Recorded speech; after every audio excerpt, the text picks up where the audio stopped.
மண்ணுக்கும் மக்களுக்கும் முதல் வணக்கம். நான் உங்கள் அஜய் விஜய். நேர்களே, லைஃப்ல ஒரு நாளும் நம்ம தூங்கி எழுந்ததுலேருந்து தூங்குற வரைக்கும் ஏகப்பட்ட பிரச்சனைகள் நம்மளை நோக்கி வந்துட்டு தான் இருக்கு இல்லையா? நம்மளுடைய பர்சனல் பிரச்சனைகள், ஆஃபீஸ் பிரச்சனைகள், பப்ளிக்ல இருக்கிற பிரச்சனைகள், எவ்வளோ பிரச்சனைகள் நம்ம ஃபேஸ் பண்ணுறோம்.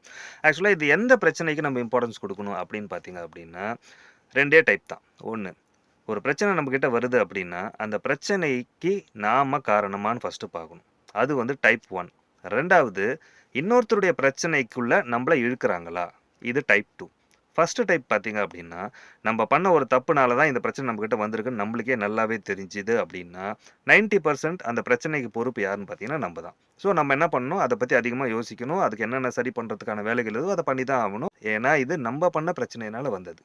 செகண்ட் டைப் 2 அப்படின்னு பார்த்தீங்கன்னா, இன்னொருத்தர் வந்து பண்ண தப்பு, அது வந்து யார் வேணா இருக்கலாம். ஃப்ரெண்ட்ஸாக இருக்கலாம், ரிலேட்டிவ்ஸாக இருக்கலாம், பப்ளிக்கில் கூட சொல்கிறேன். இன்னொருத்தருடைய ஒரு தப்பு என்ன ஆகுது, நம்ம தலையில் வந்து விழுது அப்படின்னா, அதனுடைய பெர்சன்டேஜ் வந்து மேக்ஸிமம் ரொம்ப 10 கூட இருக்காது. ஏன்னா நம்மளுக்கு அது தேவையில்லாத பிரச்சனை.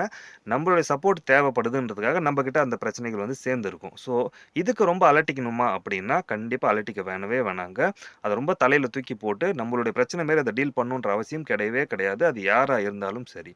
அவங்க பண்ண தப்புக்கு அதுக்கான பலனை அனுபவிக்கணுன்றது ஒரு பொதுவான மொழி தானே. அதே மாதிரி தான் அவங்க பண்ண பிரச்சனையை சமாளிக்கிறதுக்கான வழி அவங்க தான் தேடணுமே தவிர, நம்ம கிட்ட வந்து சப்போர்ட் கேட்டாங்கன்னா, முடிஞ்சா பண்ணணும், முடியலைன்னா விட்டுடணும். இருக்கிற பிரச்சனை நம்மளுக்கே நிறைய இருக்கும்போது, இன்னொரு பிரச்சனைக்கான பெர்சன்டேஜை நம்ம எடுத்துக்கணும்னு எந்த ஒரு சட்டமும் இல்ல. அதுக்கான அவசியமும் கிடையவே கிடையாது.